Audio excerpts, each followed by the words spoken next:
16वीं शताब्दी में इतिहास की घड़ी में अतिव्यापन हुआ जब मिनट और घंटे की सुई एक साथ ठहरी और इस महान घटना से महाराणा प्रताप के अंदर राम की चेतना प्रवेश कर गई।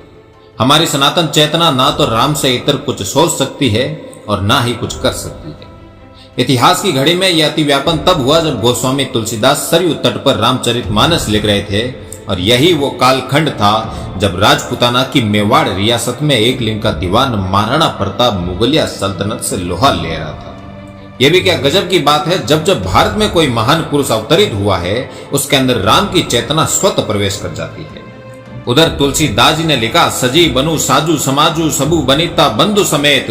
इधर महाराणा ने अपने समाज बंधुओं के साथ आवश्यक सामान बांधकर अरावली की दर्रों की तरफ प्रस्थान किया। गोस्वामी जी आगे लिखते हैं कि रघुपति प्रजा प्रेम बस देखी सदे हृदय दुख भाव विजयसी। तो इधर महाराणा ने अपनी प्रजा को देखा और प्रजा अपने महाराणा का दुख देखकर जंगलों में जाने के लिए उनके साथ हो लेती है। गोस्वामी जी फिर लिखते हैं कि यह सुधी गुहू निषाद जब पाई मुदित लिए प्रिय बंधु बुलाई। तो अरावली में महाराणा का एक मित्र भामाशाह निषाद की भांति अपने मित्र की सेवा में उपस्थित होता है।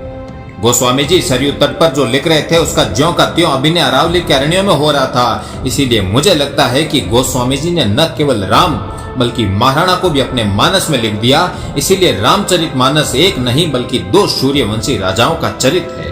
क्या जिले-लाई अकबर को लंकेश की भांति यह घमंड नहीं होगा कि वन पुत्र भीलों की सेना लेकर ये वनवासी भला दिल्ली की शाही सेना को क्या टक्कर दे पाएगा। लेकिन जब गोस्वामी ने लिखा, जहेती राम जहे लक्ष्मण जहे कपीस सुग्रीव गर्जी सिंहनाथ भालू महाबल शिव, तो हल्दी घाटी के मैदान में वन पुत्र भीलों ने मल्लेश सेना के पांव उखाड़ दिए।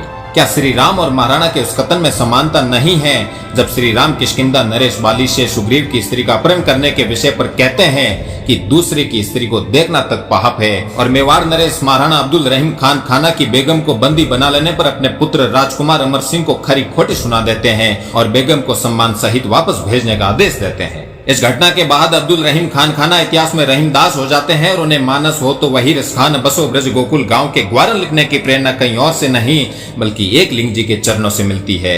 मैं शुरू से कहता आया हूं कि अभी महाराणा प्रताप पर बहुत अधिक अनुसंधान की आवश्यकता है। अगर ठीक से अनुसंधान किया जाए तो हमें मालूम चलेगा कि महाराणा के जीवन की प्रेरणा कोई और नहीं बल्कि मर्यादा पुरुषोत्तम भगवान श्री राम थे।